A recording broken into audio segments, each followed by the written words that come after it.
All right. Hey, everyone. It is your boy BN, aka Mr. Kingdom Builder, and we are back. I got a special one here for you today.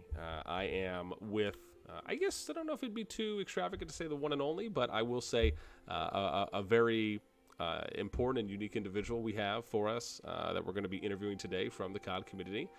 We have our guy, current number one player in the game, playing from server 33 as their number one, the NEPHISTO, if I said that correctly. You did. You did. Awesome. I guess Neff, if it's all right for me to say, I appreciate the time and for you coming on and being willing to have an interview with me. I always look forward to doing a lot of these types of interviews, especially if it's with top players or alliances or kingdoms to kind of show off a lot of varied and different perspectives and approaches. So again, but I guess before we do officially get started, I just want to say I really appreciate the time. Well, thank you for having me, and glad to be here. Awesome. Let's do this if we can. Let's start off a little light, and why don't you let us know? You know why? What was the interest for you? Why? Again, you've played Rock. I imagine you played other Kingdom Builders. Why? What was the interest? What appeased you, or even appealed to you, for Call of Dragons? A lot of my friends were actually were looking into the game coming out. I didn't even play the beta or knew anything about this game, literally until I downloaded. Um, I think Chisco made a video, I think, at some point. And I don't know if that's okay to mention here, but that's basically how I really found out about the game. I downloaded the game. I went into server 33, started playing. I had no plans. Nobody was playing with me. I started playing alone. I joined the Legion at some point, I think like 2 days into the game. And I just liked really the whole city building, the fighting mechanics looked very interesting to me. They were very different from Rock. Not having 20 items per hero, I think also was very attractive for me. Yeah, trust me. I came late into Rock, so for me it was a big thing. I wasn't playing really Rise of Kingdoms since after the KVK one. I had pilots basically playing the account 24/7, and then after a bit we started growing here. We were not structured or organized. It was a little bit hectic at the beginning. For the first two elites, we actually did not get them. The frames went to another clan in the server. And then I think I started to put a little bit of pressure on management. We had a reshuffling of management. Ronan took over with Draken, and things started to change. We started to get organized, and things started to evolve. I started to bring my pilots to the server. They were actually, some of them were playing whale accounts in 32, and I started helping them grow. I made them all T5s. And things just started to assemble a little bit more. We started giving form to the server, and yeah, now we are basically unified, except this, let's call it Rogue Alliance, that just wants to, I think, fight till the end. So, but yeah, it's been a interesting journey. I think I haven't had this fun in a long time playing a game. We went, I think, at one point when Zone 3 opened, we went like 2 days without sleeping. Me, myself, I literally just, I had meetings and I called things off, and I was just like, I can't deal with this. Uh, so my wife, I'm going to the beach house for 2 days. Don't even message me. Don't write to me. I'm going to deal with this and then come back. And I'm not joking, by the way. It feels extreme and whatnot, but yeah, I think it was fun. Zone 2 at the end also was very interesting. We were running 30 minutes just to fight our enemies. We were actually not stronger in power. They had about 5 billion in combination of all their alliances, and we had about 1.6, 1.7 billion. But I think we were better built, better organized. We had a lot of people theory crafting on hero combos, talent builds, and it really showed in the battlefield. When you're running 30 minutes and just not, spam stamina, throwing heroes out, and you're winning, it definitely shows that you are doing something right. They had, and at this point, because a lot of people think, oh, it's just money, you're throwing more money. The game is a pay to win. We were 8 T5s and they had 9. They had basically 4 times our numbers in endless troops, and we still managed to push them out. And I think that SP, who's used to be one of my pilots, now he's his own T5, organized us in a way that was very effective to fight,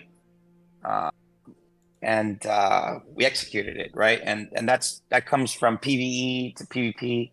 We've been able to basically get organized. We're not top power count in the top alliance in the server. I think we're 3rd or 4th. I don't even know what we are, but to me it doesn't matter. But we are definitely getting organization. We're getting people listening to commands. People are reacting. I think that is something very important when you play these games. You need to have the one unit mentality, not just everybody pull their own way. We had also our alliances that were our friends, right? The other alliances that were within our group that also they're not that strong. They're now growing and they're getting very strong. But they also worked with us and they were structured. It was just like, it was beautiful, honestly. We have some videos about this. I think Ronan at one point left his screen recording running for like 14 hours. And another thing is we didn't sleep, right? A lot of people, oh, you guys are running with multiple people. No, we didn't sleep. And we were in Discord basically trying to keep each one of us awake. And again, only like 3 of these people we have known each other for a year now. The rest of us don't know each other, right? So everybody was just really engaged with the game. Everybody was really hyped about the game. There was a lot of commitment. We zeroed at some point 2 T5s from the other side. They fell asleep at the front. We pushed their flags back and we rallied. So I think that we took also very good opportunities that changed the war, because at some point things were very bad, right? When I think Zone 2 opened, we had a moment where I thought, this is it, we're doomed, right? We had to cover 2 bridges, 2 alliances that were basically our size were pushing from 2 different sides. And we were barely holding our bridge and barely being able to build because of all the cavalry that was just harassing from all sides. So I think it's been honestly a big part of our success has been luck-based, because we didn't plan or organize the server. And you can tell the other side was organized, right? Our enemies, BSX, and Wild, they were organized. They've been playing for 10 years together on the BSX side. I don't know, Wild just joined us, basically. But it was luck. And then obviously a lot of people just stood up and said, hey, we're going to help with management. And as you and I have discussed before, management is not really a rewarding role. I stay away from it. I'm in the R4 chat just to basically make sure that nothing is getting out of hand, but I don't manage anything. I don't make any decisions. Basically on PvP, SP goes and basically organizes us.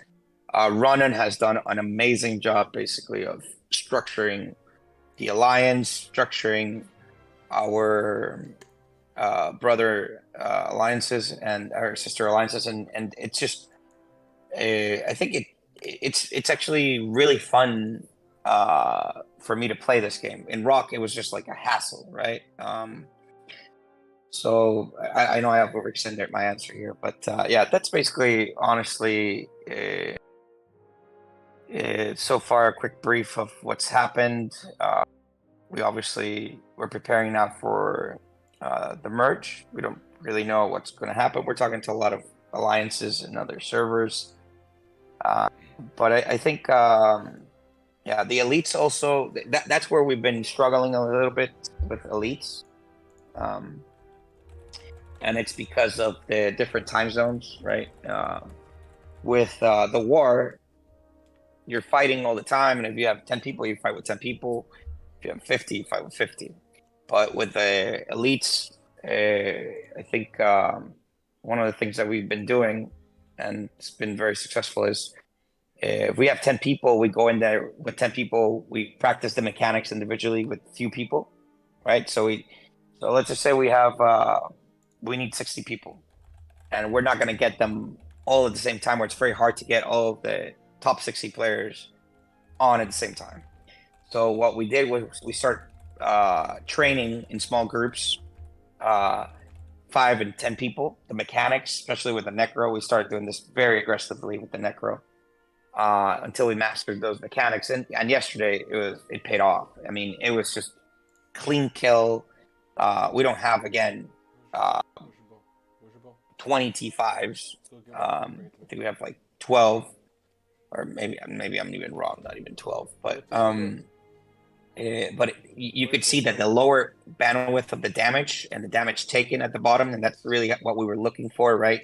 The counterattack from the Necro going down, because that meant people were attacking him less during invulnerability. Damage taken by skills went down, and the bottom players were where we wanted them, basically above the 60k, 70k damage. Okay. So I think that you're as strong as your weakest link, and I think that that's where we're very very focused right now on is helping everybody. Obviously, we do spend a lot of time helping members. I don't know how much RSS I've given out, and how much we actually focus on helping people. We're very structured, and we're a multicultural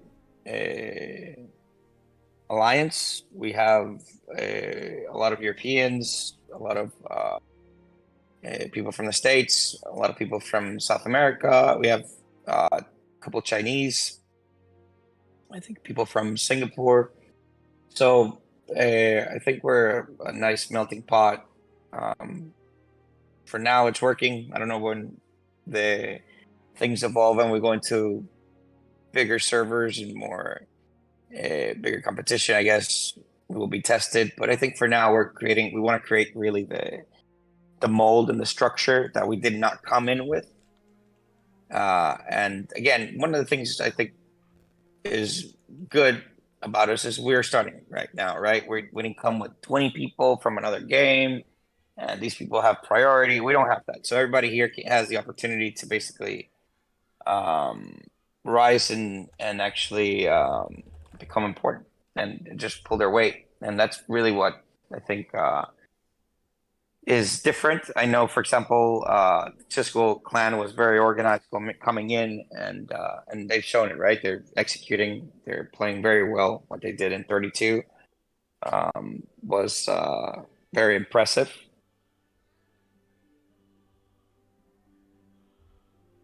Yeah, no, for sure. I've been following 32 a little bit myself. I'm just kind of intermittently checking in and seeing how things have been going there, and it definitely seems that, at least thus far, they've been able to push back at least the other alliances or the opposition, if we will, to their gates. So I guess we'll have to see if there's going to be any attempted or coordinated pushes or counters that they might do there in the kingdom. But yeah, it at least seems that they do have a good grasp thus far on 32. So glad to see that things are working out there as well for them.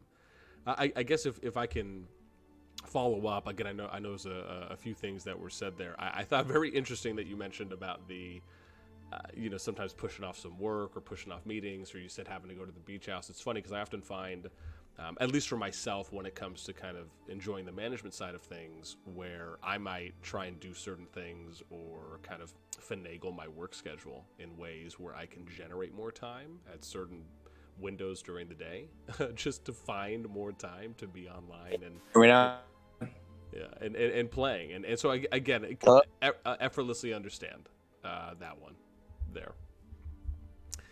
I guess I am curious, right? So you guys coming in, like you said, you came into 33.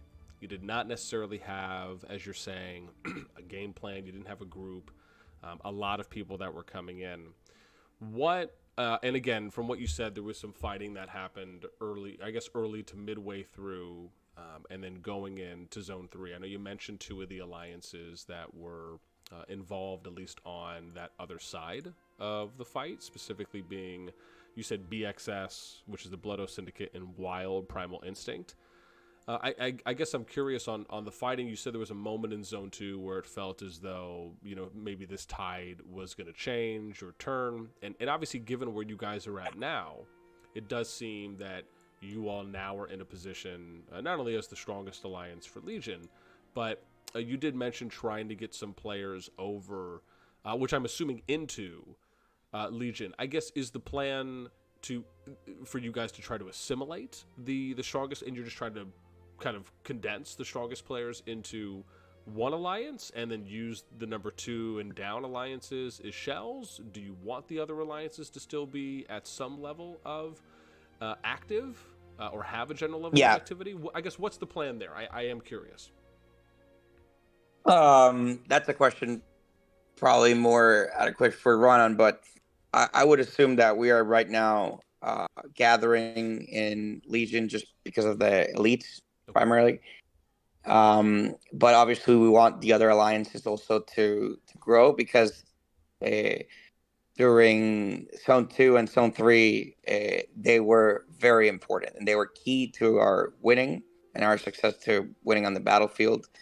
So I think that we cannot rely just in one powerhouse to fight a war, right? If you do that, it's just eventually you're gonna get worn out. And I think at one point I think we're about to, and our alliances came in. I honestly, that's a question. Honestly, Ronan can answer probably better than us, but I think we want to bring out, obviously, now that server merge is coming, and you can basically teleport to our server. We also want to bring fresh players in, people who have the same mentality. I'm a little bit skeptical of always recruiting across servers because uh, personalities are different. Servers were brewed differently, and sometimes it's a bad mix and match, right? Just like in jobs, right? When you're hiring somebody, they might come from the same industry, but the mentality of the other company was different, Yeah. work ethics, and that always for me is a little bit more. I'm a little bit more skeptical, but we're gonna have to do that, right? We're gonna have to bring players from other servers, and hopefully they become part of the melting pot. I mean, to me, in games, I have fun with the people who really commit to the games. Not everybody can, and I respect. I respect that everybody has uh, life, their own personal life and time, and that's fine with me. We just want people who are committed to basically doing what they say they're gonna do, right? Yeah. No, I think that's a good point. It can be difficult, especially if you're bringing players in. I mean, I've had situations where in projects I've ran, we've had full alliances that have come in, especially during my Rock and my IK time. And, I think the best thing you hope for the best, right? Even if you might plan or have to have contingencies for the worst, but you hope people are wanting to specifically choose your kingdom to come to because they have good intentions. Right? To your point, hopefully they're looking to be a part of what you're building rather than joining to try and bring over what they attempted to build or what they would like to build and then try to kind of force that on what you're doing. I think that's the hope. At least I like to believe for kingdoms where it's, hey, people are coming over because they really like what we're doing and they want to be a part of that, rather than kind of going against the grindstone. But let me move on to the next one here, if I can. Again, want to be cognizant of our time. One of the things that you mentioned a couple things in the beginning about some of your interests for coming over. Some of the PvP obviously is different here in COD compared to Rock. Some of the things that I mean, again, for me, I love the range play. I just like the fact that, to me, it seems like some of the troops kind of almost resemble more of what I would get if I'm playing League of Legends, or if I'm playing like Team Fortress, or if I'm playing Overwatch. Like some of those things seem that it's more, even with the individual players, where you can kind of have more role-based types of situations as well. And I know you mentioned you guys having to march 30 minutes and being able to have good sustainability with your marches, obviously, because when you're marching that far, which I'm assuming was probably in Zone 3, right? Actually, it was Zone 2. Zone 2. Okay. Yeah. So, and that's even wilder, right? Because obviously, you're probably coming in from an adjacent region. It's not across the map from where you're just kind of going from one end to the other end. And then you're kind of, I guess, a little bit more safe because you're on the opposite side, but you're just coming through opposing gates.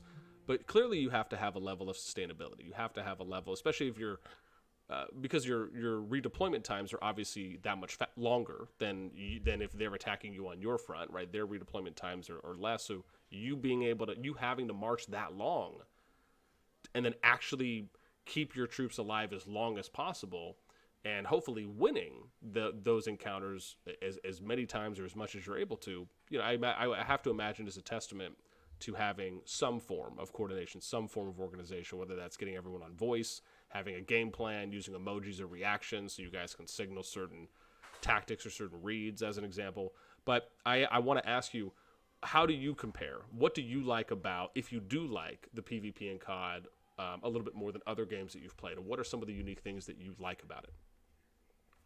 Well, I think the marking system is really good. I think that, again, Ron and SP were just crazy at marking targets. People followed instructions. They were hitting the targets. When we marked something, it blew up, right? Yep. When we said move back, we moved back. And I think that that's something, the movement dynamics in this game, right? You get archers are slower. Ballistas are slower. Mages are slower. The difference in mobility from the different types of units is something I like a lot, right? The counters are, in Rock, it was just basically all infantry, and that's it, right? I also played Land of Empires. I don't know if you're familiar with the game. Yep. The PvP there was just terrible.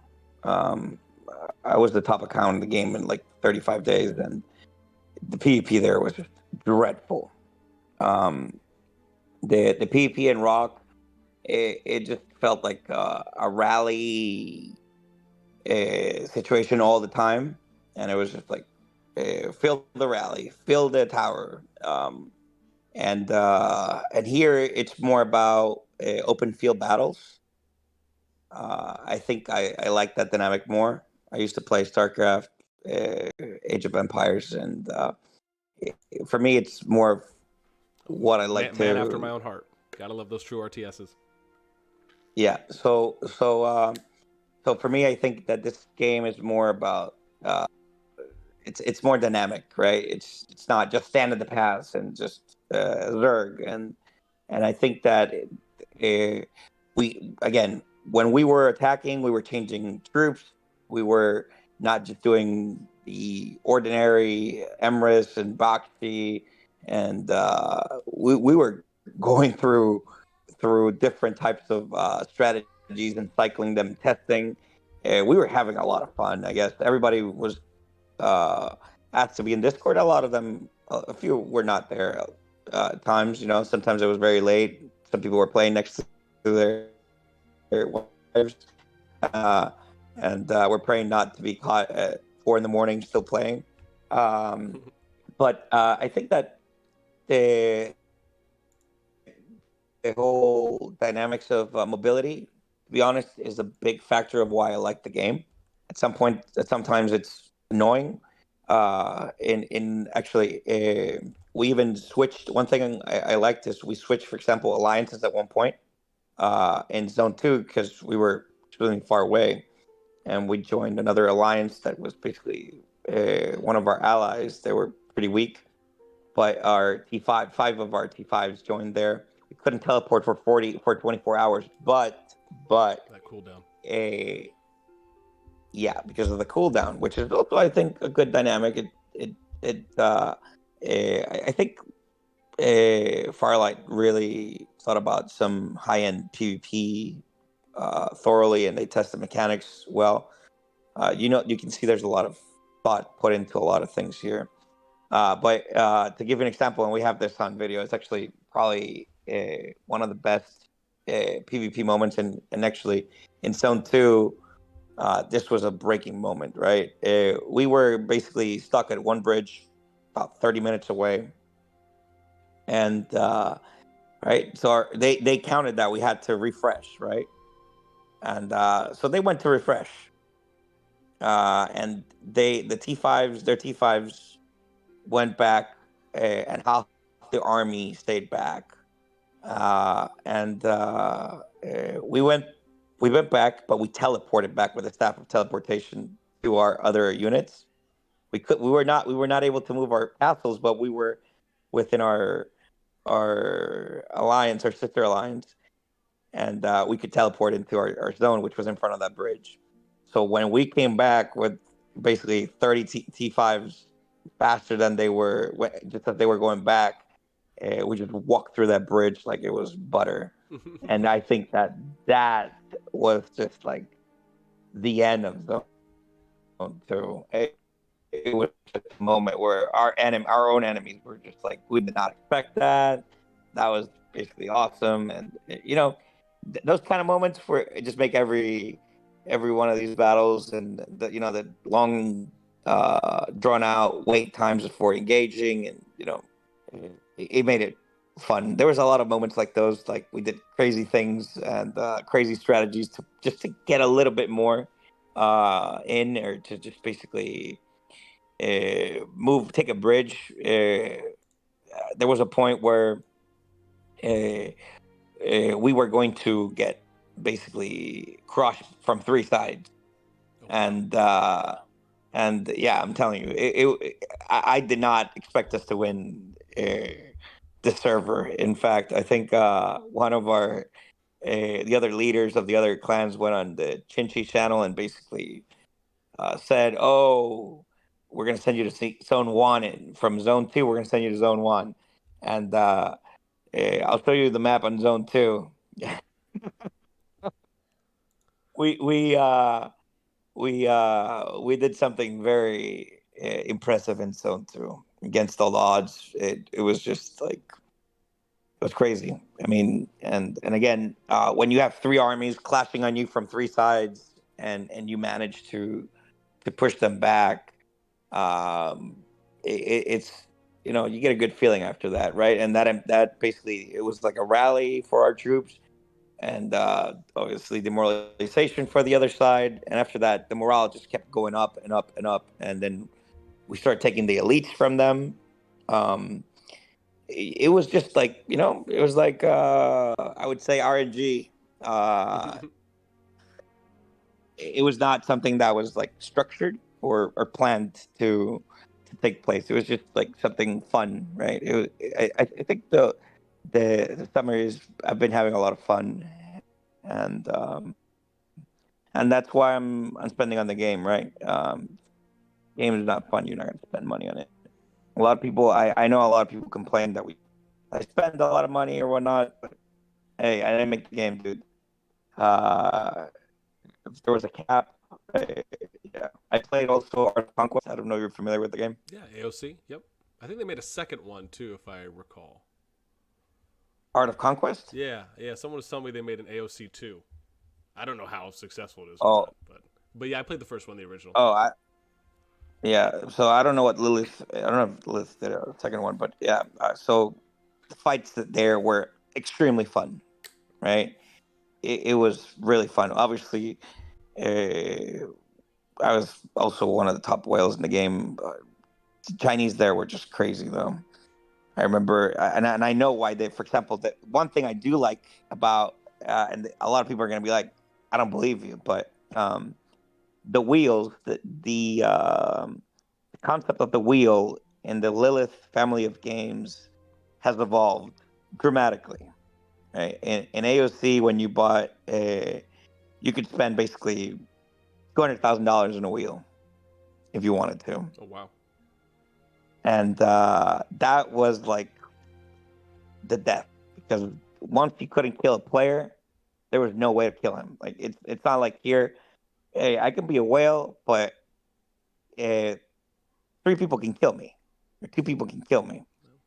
Um, in AOC, it was impossible to kill. Like the difference between the top player and the second player could be like from a T5 to a T1, and you couldn't do multiple attacks on one. So that was the limitation on AOC. And I think that's why the game failed. There was the whaling was just absurd, and um, and here I think that a lot of the mechanics are are open for whales to have a lot of troops, but not to be overpowering in the sense. And that's I think they implemented that first in Rock. You can tell that the super whales, the super gear, does not make you basically god in the game, right? You're killable, and you're gonna be strong. You're gonna have an edge, but you're not gonna be god.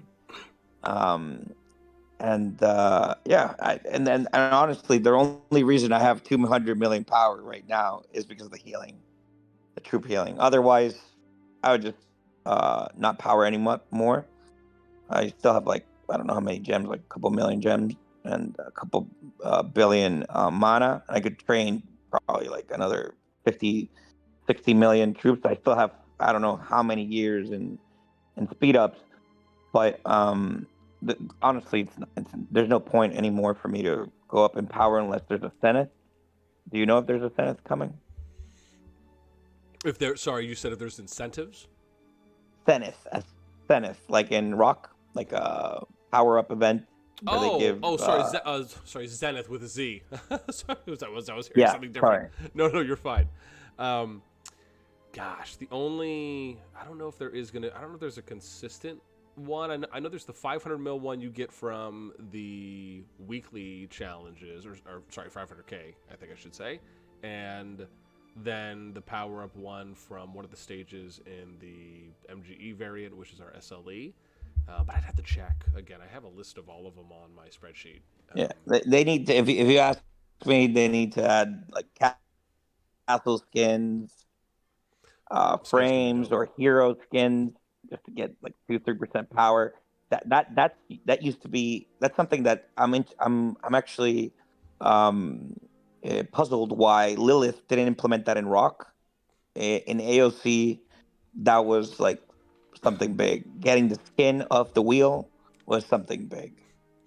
It's funny you say that. They And did this in Infinity here that Kingdom as well. I don't know if you played that game, but they had those. They had no, skins for specifically different events, and then also for those that would capture, like, let's say, the final objective. And if you held that kind of at the end, and then they would do this weekly thing where you would basically have to fight over the final objective. So basically, you would have there was like 5 other like monoliths or towers, and you would have to fight over those and capture them, and then you'd be able to then capture the middle building, right? So kind of would be like your temple, and then they would do this every couple weeks, and then whoever won was able to assign was like able to give out a special skin to one person in that alliance outside of other events that you could win skins in.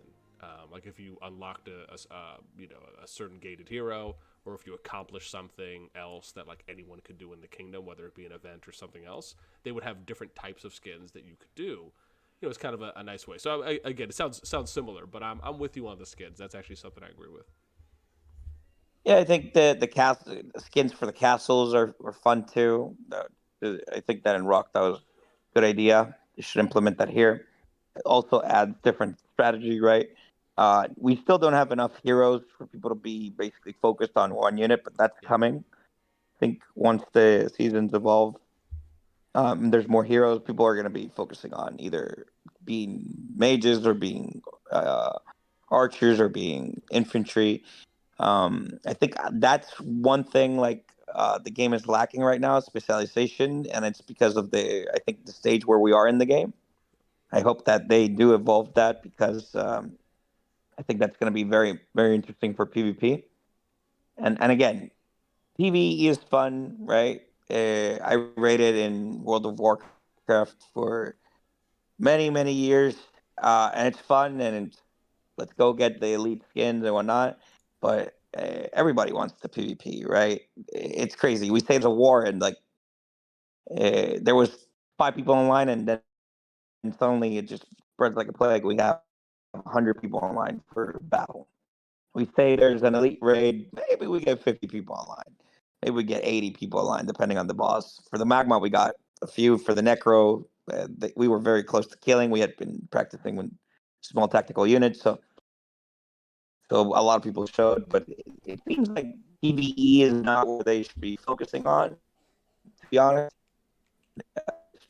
good, like it's like an side event for the game, but PVE focus on. They need to also um, work on the Celestials. Uh, they need to add another Celestial Orange hero and make it uh, just to make flying units a little bit more interesting. I think that cavalry is very versatile, but I think that flying units are going to make the game a lot more fun too. Yeah. No, so I I'm don't with know. you. I'm with you. So you said you played StarCraft, right? For a little bit, or you watched? Yeah. Okay. So, No. I used to be a Protoss player. okay. Very. Yeah. Okay, Protoss. No, Yeah. very nice. Clicks So, per what was it? Protoss, Terran, and Zerg, clicks right? per minute. The only thing I'm going to tell you is clicks per minute. Clicks per minute. I used to play against Your CPM and your APM. rank. Yep. Yeah, it was like yeah. I was also 20 years younger. I was 18 or 19 years old, so I was a little bit more. I was faster. Gaming was not really something hot at the time or that everybody did, but Mm. it was crazy. I remember the days of Starcraft, and yeah, I actually went to a tournament in Las Vegas. It was crazy. Oh, nice. Yeah, Was it MLG or G? Oh gosh, trying to remember who else was running yeah. the It was events. actually it was MLG, Okay. and it was actually one of the first tournaments that they did. It's kind of funny to see the evolution of that. Mm-hmm. It was like in one of these convention centers, but when you have the expectation going to a tournament, whatnot, 20 years ago, you thought you were gonna be like it is now, right? Big screens, lots of people watching. There was nobody, right? They got like a side room inside the convention center. They had like cables running through everywhere. Was this the Uh, 2006 Vegas event?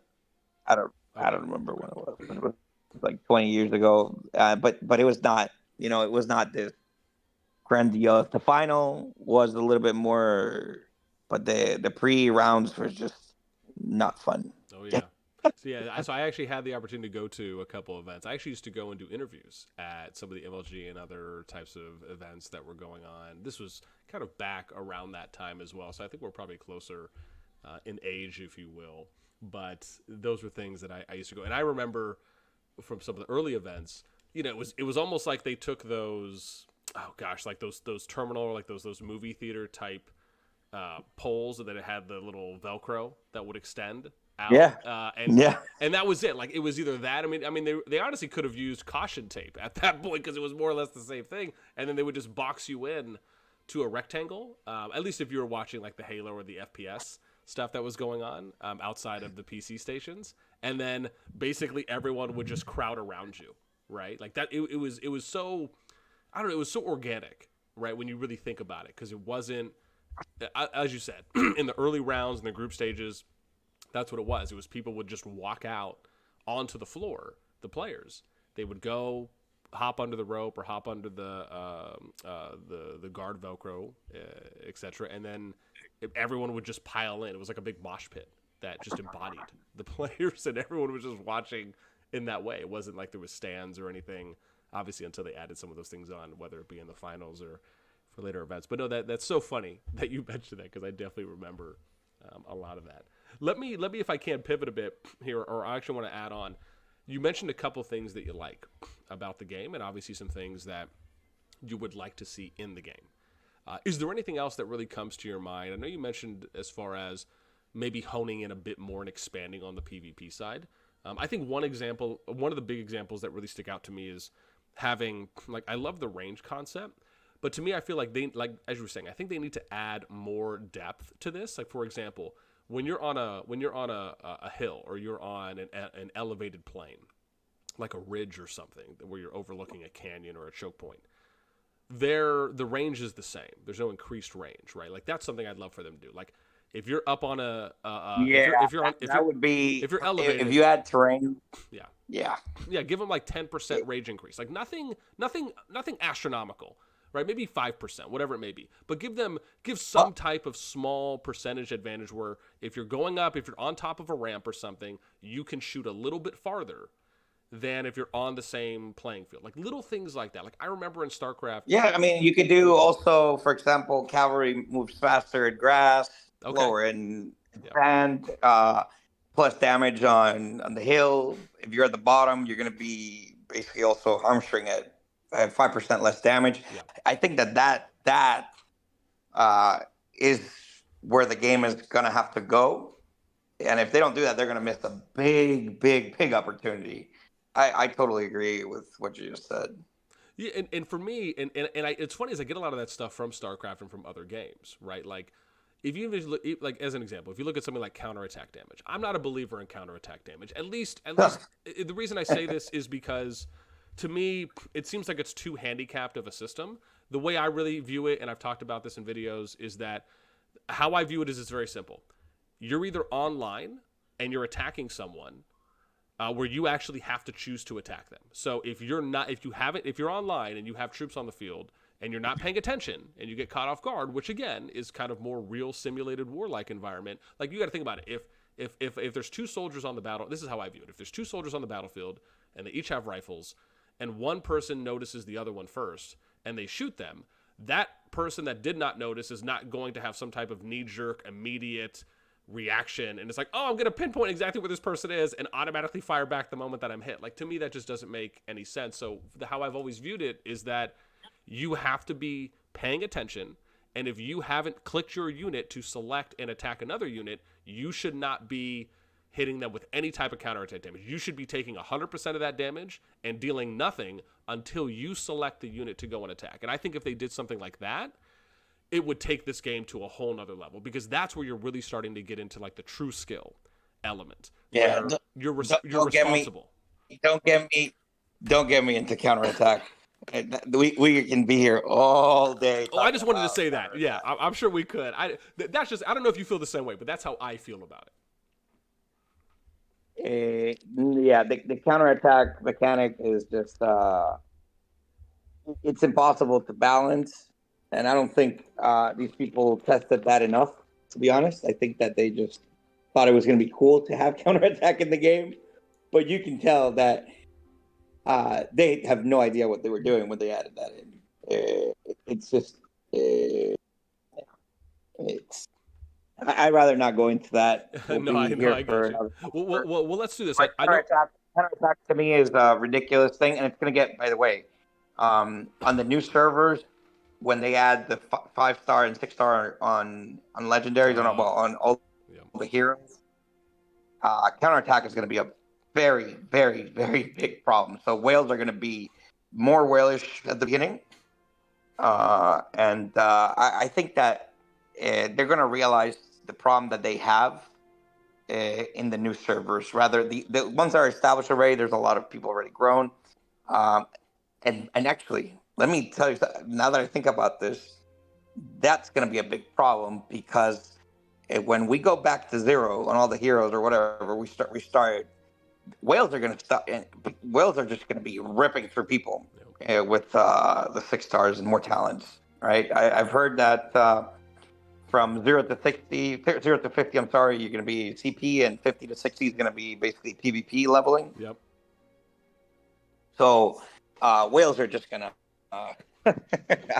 I don't know what to tell you, to be honest. It's good for me. I'm not gonna complain, but it's just, I got you. it will. Yeah, it's good for me. I run 2 accounts, and I've actually done Necro Giant Elite on 2 accounts at the same time. I did that at one point. I was like, dude, I can do this on 2 fucking accounts. You guys can do it on one. No, gotcha. I even did the Necro Giant one attempt with mages to do. Oh, I'm too slow. Look, I'm gonna do it with mages to avoid things. But I think you're right. Counterattack is a big problem. I think the 5 and 6 star thing it's gonna be a double-edged knife, and it's going to create a lot of problems in the near term. Yeah.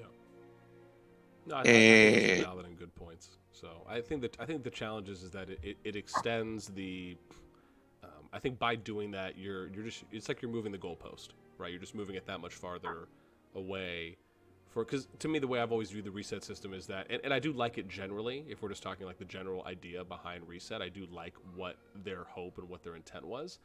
But the more that they keep pushing the goalposts to what you said, is that it's only going to take that much longer for, if you're just talking comparatively free to play, to be able to get back to that point where they'll be able to kind of, because the way that they have it now, before obviously the update comes, is it is a little bit more realistic. It's a little bit more attainable, where you don't have to spend that much time. And I think that's really what we're talking about, is the amount of time and effort is being extended that you're now going to have to put into it once they add on a 6 star and they add on, or if they add on anything else. And to me, I just think it's too early. I just didn't really think there was a need for them to add on a 6 star. I don't understand. I think that they are going to make a big mistake releasing 5 and 6 star. It's going to benefit me, but it's going to take also fun away from me, right? And I'm going to realize it very soon that my account is flawless. Like, it's completely done. I have every artifact maxed, every hero maxed, every thing that can be done is done in this account, right? On the second account, I'm almost there as well. And I put the time, right? By the way, that's something else I think has been very helpful. The getting XP through mining, I think that's a very creative mechanic. I hope they keep mana as it is, where you can't trade it, you can't really buy it. I hope they don't add those packs they did in Rock where you could get more mana, because if they do that, I'm gonna hit 1 billion power next week. And it's just I'm gonna do it because I don't want somebody else to be on the other side doing it against us, right? To me, it's more about it's not I'm trying to be the biggest power or anything. I actually was not. I think I was stuck at like 50 million for a very long time because there was no need for me to. I was building up resources, building up gems. There was no reason, right? When the war started, and I didn't even understand the mechanics of healing, right? I'm late to this game, so I've been learning as we go. But I thought, oh, who cares about resource healing, right? So I started resourcing. I did into the first 2 nights I was resource healing. I was like, holy shit, this is like terrible. It's better to train than to heal. And I started training, right? And I didn't need hero shards, so I don't need to win any MGEs or whatever. But I think that the situation with, for example, the troops and the power is going to get out of hand. I don't really know what they're thinking with the 5 and 6 star, and especially Madeline is coming, and I don't think a lot of people understand the change that hero particularly is going to bring to the game. I think everybody's like, oh, Madeline's coming, but I don't think people understand the skills and how that's going to change the game. We were talking about counterattack. Let me tell you something. once she's comboed with Nika, and you have a solid T5 in there, she's gonna be the nightmare of. She has cleave, she has counterattack, and she's hard to kill. I Yeah, she's I don't she's know. basically what the meta is right now on SS1-2, which is the first merge kingdom. So it started with kingdoms 1 through 4, then they added on 5 and 6. But if you look at a lot of the open field, and even for some of the other merge kingdoms, I should say as well, but within the first merge kingdom, that's really what people started gravitating towards, was a lot of that Madeline Nika if they want something that's a little bit more kind of off tank. And then if you want something that's more pure tank, you would run something like a Madeline Garwood as an example. I've even seen some people running like Madeline Hosk. It isn't too common, but like you said, Madeline Nika really has been kind of that off-tank go-to meta pairing if you're just looking for a little bit more damage. And I think that's going to break the game. And that's another thing. We talked about counterattack. We talked about T5s and whatnot. But I'm really not too excited about Madeline coming, because it's going to become. This is going to basically rebirth Rock into COD, and I just see it coming from 1,000 miles away. This is going to be like the Richard or the what's the second season 2 or KVK2 hero, guy with the shield. Who, Charles? Charles, right? It's just going to be like very,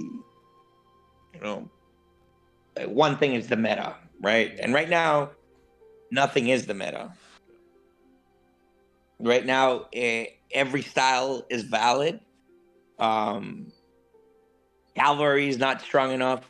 Cavalry is good when you're fighting small units, small groups. Cavalry is very weak when you're attacking armies. Ranged is very good army to army. Artillery, I mean, the ballistas are very good, I guess, with if you have shadow blades, and their range makes them weak, but at the same time, they do a lot of damage. You got the good support with Thea. I have my Thea with Infernal Flame, just for the giggles. I usually have her with the Staff of Movement.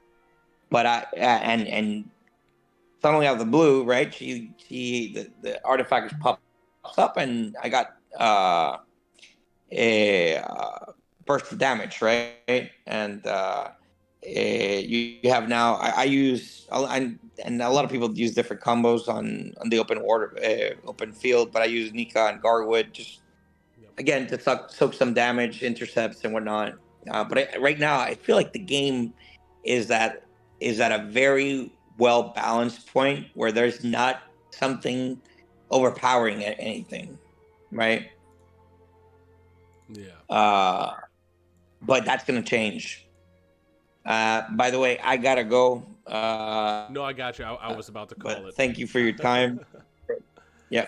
Yeah. No, I appreciate it, Neff. Thank you so much. And again, I know you did say you have to go, but anything you want to say last minute, any shout outs, thank yous, declarations, any gripes, slights you want to throw at people? Just thank you for all the people in Server 33, both sides. It's been fun, made it very interesting, and I think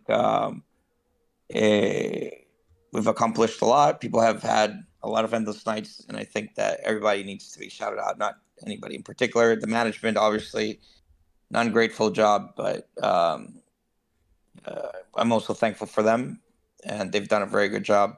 And to our enemies also, they kept our fun going, and made my eyes at some point itch, gave me a couple migraines, put me on the edge of the chair a couple times.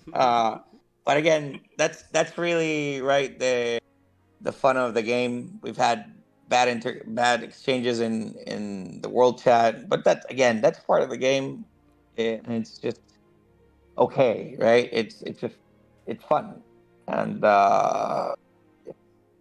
so yeah. Thank you to everybody, and also thank you for the fans. I know that everywhere I go, apparently people are interested in what I'm doing. So I don't reply to the 1,000 messages I get per day. I can't. I already have enough from the the alliance itself. But thank you for the support always, guys. Yeah, hopefully season 2 is gonna be fun. Awesome. Well, no, thanks for that, Neff. And again, man, thanks. I really appreciate the time. It's been a pleasure and great talking to you. And maybe we can do this again, maybe sometime later. All right, take care. All right, man. Bye-bye. You too. All right, guys. So that's again, that's gonna round it out for me. Again, obviously, a huge shout out to NEPHISTO here from the Legion and Server 33. Had a chance to also talk with Ronan, the lead there for this alliance, and might be having something else come out in the future. But again, really appreciate the time. Was an awesome chat, just to kind of get to know Neff a little bit more, hear a little bit more of his insight. It was awesome to see some of the similarities that we shared. So that's going to do it for me. I hope you guys enjoyed this interview. I think it was our first one doing over voice, which has been great because I know some of the previous ones I've done for some of the top players in the game prior to NEPHISTO has been predominantly over text. So I hope you enjoyed this one. Let me know what you think in the comments down below. That's going to be it for me. As always, until next time, I will catch you later.